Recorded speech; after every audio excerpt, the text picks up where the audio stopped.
छत्तीसगढ़ के मुख्यमंत्री विष्णुदेव साय दिल्ली दौरे पर हैं और इस दौरान उनकी प्रधानमंत्री नरेंद्र मोदी से आज मुलाकात हुई। इस दौरान सीएम साय ने पीएम मोदी से छत्तीसगढ़ के विकास का योजनाओं का पूरा ब्यौरा उन्हें दिया है। सीएम साय ने पीएम मोदी के सामने छत्तीसगढ़ के विकास को लेकर एक जो मास्टर प्लान तैयार किया 2047 विजन के साथ मैच करता, उसकी जानकारी उनको दी। नक्सल प्रभावित क्षेत्रों में बुनियादी सेवाओं का विस्तार, उद्योग और पर्यटन के लिए नई नीतियां, केंद्र इसमें क्या क्या और किन योजनाओं का हिस्सा हो सकता है, इसकी जानकारी उनको दी गई। मीटिंग के दौरान सीएम साय ने पीएम मोदी को महिला सशक्तिकरण, ग्रामीण विकास को लेकर सरकार की प्राथमिकता की जानकारी दी है। पीएम मोदी ने इन सभी योजनाओं पर अपनी सकारात्मक प्रतिक्रिया दी। राज्य सरकार को केंद्र से हर संभव सहयोग का भरोसा दिया। मुख्यमंत्री विष्णुदेव साय इसके पहले कल गृह मंत्री अमित शाह से और केंद्रीय मंत्री मनोहर लाल खट्टर से मुलाकात कर चुके हैं। तो देश के प्रधानमंत्री जी से मुलाकात हुई। मुख्यमंत्री विष्णुदेव साय की 3 प्रमुख बातें हुई, को लेकर प्रमुख कार्यक्रमों की रूपरेखा तय की गई है और उस पर विस्तार से चर्चा हुई है। 30 तारीख को प्रधानमंत्री जी छत्तीसगढ़ आएंगे और बिलासपुर में उनका एक बड़ा कार्यक्रम होना है। दूसरी तरफ केंद्रीय गृह मंत्री अमित शाह से मुलाकात और मनोहर लाल खट्टर, उनसे भी उनकी मुलाकात हुई। प्रधानमंत्री जी से मिलकर छत्तीसगढ़ के विकास का जो रोड मैप सरकार ने यहाँ तैयार किया है, उस पर डिटेल में बिंदुवार उन्हें जानकारी दी गई है। उन्हें बताया है राज्य की तरफ से कि क्या और किन योजनाओं पर सरकार का फोकस है। महिला सशक्तिकरण को लेकर जो सरकार की प्राथमिकता है, इसके बारे में भी प्रधानमंत्री जी से मुख्यमंत्री विष्णुदेव साय ने चर्चा की है। इस मुलाकात की तस्वीरें भी आप देख रहे हैं। हालांकि इस मुलाकात को लेकर विपक्ष ने अपने तंज कसे हैं, लेकिन सरकार की तरफ से क्या और किन प्रोजेक्ट्स पर आगे काम किया जाना है, इसकी पूरी विस्तृत जानकारी प्रधानमंत्री जी को सीएम साय ने दी है।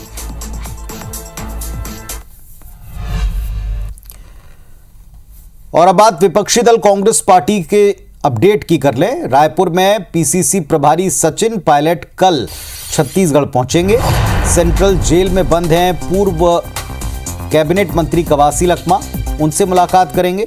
एयरपोर्ट से वो सीधे रायपुर सेंट्रल जेल जाएंगे और इसके बाद फिर कांग्रेस की पॉलिटिकल अफेयर्स कमेटी की एक मीटिंग है, इसमें भी प्रभारी शामिल होंगे। बदलाव की सुगबुगाहट है, कमान किसे सौंपी जाए प्रदेश की, इसको लेकर चर्चाओं का बाजार गर्म है। प्रदेश अध्यक्ष को बदले जाने को लेकर जो पिछले दिनों घटनाक्रम हुआ, इसके बाद ये प्रभारी का आगमन हो रहा है, इसीलिए उनके आगमन पर सबकी नजरें टिकी हैं कि क्या बदलाव को लेकर कोई चर्चा हो सकती है, रायशुमारी की जाएगी। कवासी लखमा से पूर्व आबकारी मिनिस्टर से मुलाकात होगी, जेल में जाकर उस पर भी नजर रहेगी।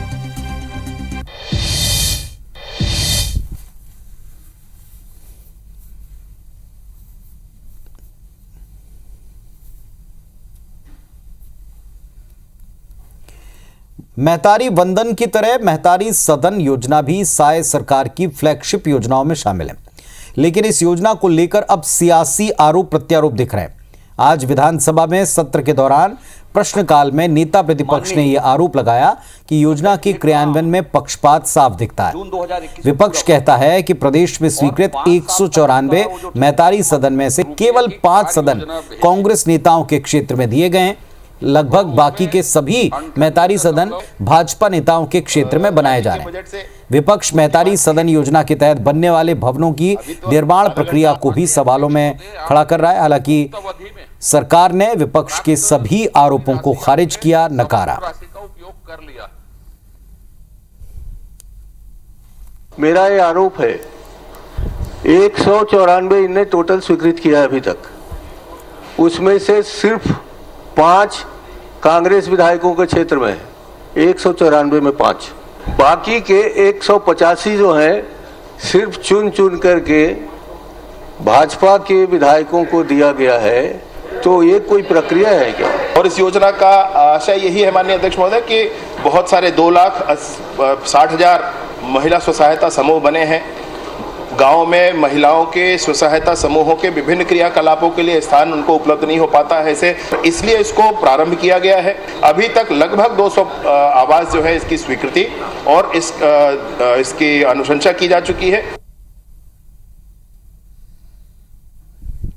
वर्क प्लान है 900 मतलब 9 करोड़। करोड़ का। तो आज सदन के भीतर मैतारी सदन योजना को लेकर के आज काफी पक्ष के बीच में आरोप प्रत्यारोप हुए हैं। विपक्ष का कहना है कि ज्यादातर मैक्सिमम जितने भी मैतारी सदन दिए गए हैं, स्वीकृत किए गए हैं, वो सब के सब बीजेपी के लोगों के नेताओं के आसपास हैं। लेकिन 4 या 5 को छोड़ दिया जाए तो बाकी सभी बीजेपी नेताओं ने अपने क्षेत्रों में सदन बनवाने का काम किया है। प्रक्रिया पर भी इसके सवाल उठाए गए। हालांकि इन सभी आरोपों को सत्ता पक्ष की तरफ से खारिज किया है और योजना के क्रियान्वयन में कोई भेदभाव नहीं बरते जाने की बात की।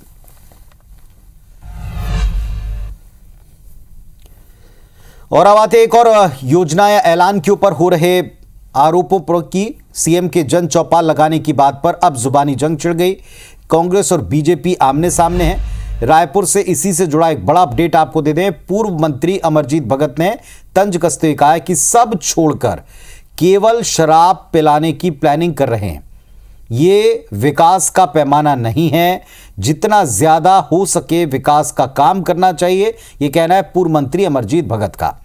अब अमरजीत भगत के इस बयान पर धर्मजीत सिंह ने पलटवार किया है। अमरजीत भगत जनता की अदालत में पिट चुके हैं, ये कहना है धर्मजीत सिंह का। छत्तीसगढ़ में कांग्रेस के नेता हताश हैं, निराश हैं। अपनी राजनीति चमकाने के लिए वो इस तरह के बयान दे रहे हैं ताकि सुर्खियों में आ सकें। तो 2 बड़े नेताओं के बयान। दरअसल मुख्यमंत्री ने घोषणा की है कि वे अगले महीने से जन चौपाल लगाएंगे, जनता के बीच जाएंगे और जनता की समस्याओं का निराकरण तत्काल देने का प्रयास होगा। योजनाओं के क्रियान्वयन की पूरी जानकारी लेंगे। जमीन पर मुख्यमंत्री का पहुंचना, लोगों के बीच मुख्यमंत्री का पहुंचना, इस पर 2 नेताओं की प्रतिक्रिया आप देख रहे हैं। कांग्रेस और बीजेपी आमने सामने आ गई है। पूर्व मंत्री कांग्रेस की तरफ से कह रहे हैं कि सब कुछ छोड़ शराब पिलाने की प्लानिंग कर रहे हैं और मूल काम करने चाहिए, यह विकास का पैमाना नहीं है। अब इस पर राजनीति करने के लिए कुछ बचा नहीं है। हताश है, निराश हैं, हारे हुए हैं, ये कहकर कटाक्ष किया है धर्मजीत सिंह ने।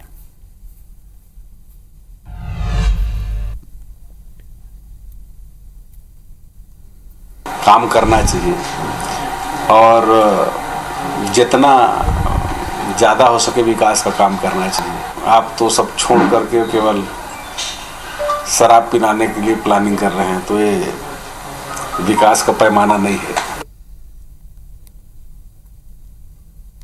इस चौपाल में सारे वरिष्ठ नेता, मंत्रीगण, विधायकगण, अधिकारीगण सब जाएंगे। इससे किसी को तकलीफ नहीं होना चाहिए। ये पारदर्शी सरकार है, हमने काम किया है, इसलिए हमारे को नैतिक अधिकार है और हमारे पे इतना नैतिक बल है कि हम जनता के बीच जाने की हिम्मत रखते हैं।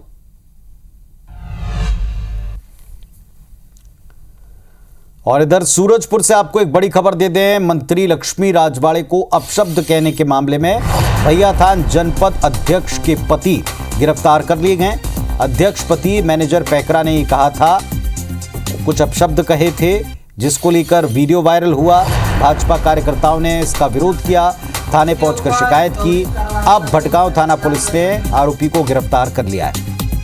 तो मंत्री लक्ष्मी राजवाड़े और उनके परिवार को लेकर अपशब्द कहने के बाद भैयाथान जनपद अध्यक्ष के पति गिरफ्तार कर लिया है। कार्यकर्ताओं ने विरोध प्रकट किया था, थाने में इसकी शिकायत की थी और अब उन पर यह कार्रवाई की गई है, उन्हें गिरफ्तार कर लिया है।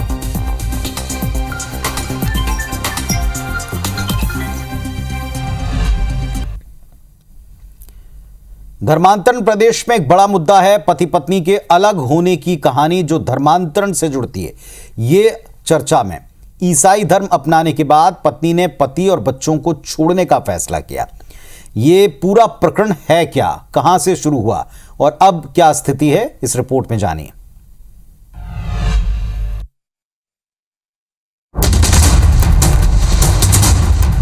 मेरा घरवाली और यीशु मसीह कास्ट में गई है। मैं उसको बहुत कोशिश की लाने के लिए, नहीं मार रही। ये वो पीड़ित पति है जो पत्नी के धर्म परिवर्तन करने के बाद मदद की गुहार लगा रहा है। पति का आरोप है कि उसकी पत्नी ईसाई धर्म अपना चुकी है। धर्म परिवर्तन करने के बाद पति और बच्चे को भी छोड़ने को तैयार है। पीड़ित पति अपना दुख साझा करते हुए भावुक हो गया। मेरा घरवाली और यीशु मसीह कास्ट में गई है। मैं उसको बहुत कोशिश की लाने के लिए, नहीं मार रही। 3 जने हम लोग, मेरा बच्चा है। समाज और परिवार वालों के समझाने के बाद भी महिला नहीं मानी। समाज की बैठक के बीच महिला ने अपना मंगलसूत्र उतारा और वहां से चली गई। क्या कारण है हिंदू छोड़ने? कोई कारण नहीं, मेरा मन में, मैं अपनी इच्छा से जा रही हूँ। थाना प्रभारी उसको भी आवेदन दिए हैं, यहाँ एसडीएम साहब उसको भी ज्ञापन दिए हैं, और यहाँ का तहसीलदार साहब है उसको भी ज्ञापन दिए हैं, ताकि इसके लिए उचित कार्रवाई हो धर्म परिवर्तन के लिए। लड़की बोल रही है कि मैं तलाक दे रहा हूँ, मैं वो ईसाई धर्म में परिवर्तन किया हूँ, मैं उसी धर्म में जाऊंगा। वो उसका पति साथ था, उसका बच्चा था, उसको सबको छोड़ के मैं जा रहा हूँ बोल के लिखित में दिया है। पूरा जो क्षेत्र है धर्मांतरण का शिकार हो रहा है, इसका हम भारतीय जनता पार्टी की ओर से पुरजोर विरोध प्रदर्शन करते हैं। साथ में समय समय पे हमने जो है धर्मांतरण के बारे में बहुत सारे रैलियां भी की और जन जागरूकता भी फैलाई। महिला के नहीं मानने पर पीड़ित पति ने पखांजूर एसडीएम के पास शिकायत दर्ज की है और भानु प्रतापपुर के पास्टर के खिलाफ मामला दर्ज करने की मांग की है। एक पति है, उसकी पत्नी के द्वारा ईसाई धर्म स्वीकार कर अपने परिवार को छोड़ने की बात सामने आई थी। उसकी आवेदन पत्र थाने में दिया गया है, उसमें जांच की जा रही है और उचित कार्रवाई न्यायिक तरीके से की जाएगी। अब देखने वाली बात होगी कि शासन और प्रशासन इस पर किस तरह की कार्रवाई करती है और पीड़ित परिवार को क्या न्याय मिल पाता है। अमिताभ भट्टाचार्य, IBC 24, पखांजूर। इधर छत्तीसगढ़ में पहले साल का जो पहला दिन था, तब बीजापुर में पत्रकार मुकेश चंद्राकर की हत्या हुई और इस हत्याकांड ने पूरे प्रदेश में सनसनी फैला दी थी। जांच अब अपने अंतिम पड़ाव तक पहुंच चुकी है। जो SIT गठित की गई थी उसने आज केस डायरी और चार्जशीट जिला कोर्ट में पेश की है। 1000 पन्नों की चार्जशीट और 1500 यानी 1500 पन्नों की केस डायरी भी पेश की है। जांच के दौरान पुलिस को केस से जुड़े कई अहम सुराग मिले हैं। SIT जांच में खुलासा हुआ कि मुकेश की हत्या में ठेकेदार सुरेश चंद्राकर, उसके 2 भाइयों और एक मुंशी इसमें शामिल थे। 1 जनवरी 2025 साल का पहला दिन मुकेश चंद्राकर की बड़ी बेरहमी से हत्या कर दी गई और 3 तारीख को उसके शव का पता लगा। आरोपियों ने शव को सेप्टिक टैंक में छिपा दिया था। मुकेश कई दिनों तक लापता रहे। जब पता नहीं चला तो परिजनों ने गुमशुदगी की रिपोर्ट दर्ज कराई। जांच शुरू की गई और फिर सुरेश चंद्राकर के घर के पास बने सेप्टिक टैंक से मुकेश का शव बरामद हुआ। पुलिस ने ठेकेदार सुरेश चंद्राकर और 4 आरोपी गिरफ्तार कर लिए हैं, कोर्ट में पेश किया। उन्हें जेल भेजा जा चुका है। मामले की गंभीरता को देखते हुए जांच के लिए 11 सदस्यीय SIT बनाई थी, जिसकी रिपोर्ट अब कोर्ट में सबमिट की जा रही है।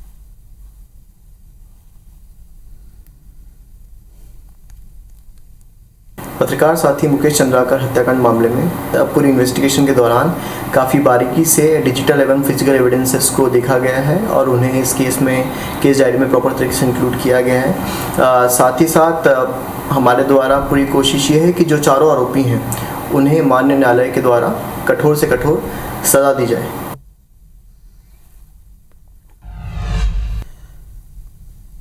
लगातार जब से नगर सरकारें बनी हैं, एक के बाद एक अतिक्रमण के खिलाफ निगम एक्टिव हुआ है। बिलासपुर में आज एक बार फिर अतिक्रमण हटाओ मुहिम चली और अतिक्रमण पर निगम का एक्शन दिखा। अब की बार लिंगियाडीह क्षेत्र में प्रशासन का बुलडोजर पहुंचा। ट्रैफिक में बाधा बन रहे सभी अवैध निर्माणों को तोड़ा है। स्थानीय लोगों ने इस कार्रवाई का विरोध किया, लेकिन सख्ती से सभी अवैध निर्माणों को, अवैध कब्जों को आज तोड़ा गया। लिंगियाडीह में ये बुलडोजर वाला एक्शन हुआ है। पिछले दिनों 10 निगमों में भारतीय जनता पार्टी ने अपनी नगर सरकार बनाई, शपथ ग्रहण हुआ। कल MIC सदस्यों के ऐलान होते जा रहे हैं और आज एक बार फिर से बुलडोजर एक्टिव दिखा है। नई सरकार बनने के बाद शहर से अतिक्रमण हटाने के लिए मुहिम चलाई जा रही है। राजधानी रायपुर में भी हमने देखा और बिलासपुर में दूसरी बार है नई सरकार बनने के बाद, नई नगर सरकार बनने के बाद जब ट्रैफिक में बाधा बन रहे अवैध निर्माणों को तोड़ा गया।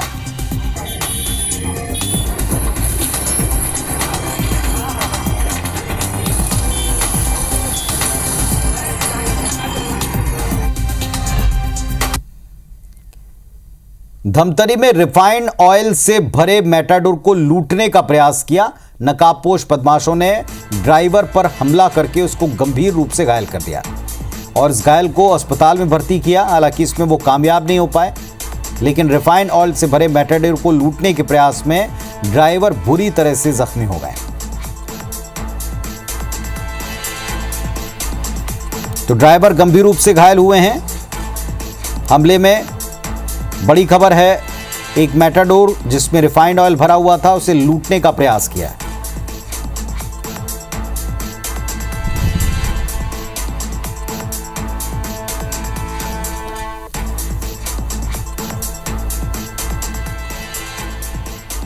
तो बड़ी खबर आप देख रहे हैं, रिफाइंड ऑयल से भरे मेटाडोर को लूटने की कोशिश आज की गई, जिसमें ड्राइवर बुरी तरह से जख्मी हो गए।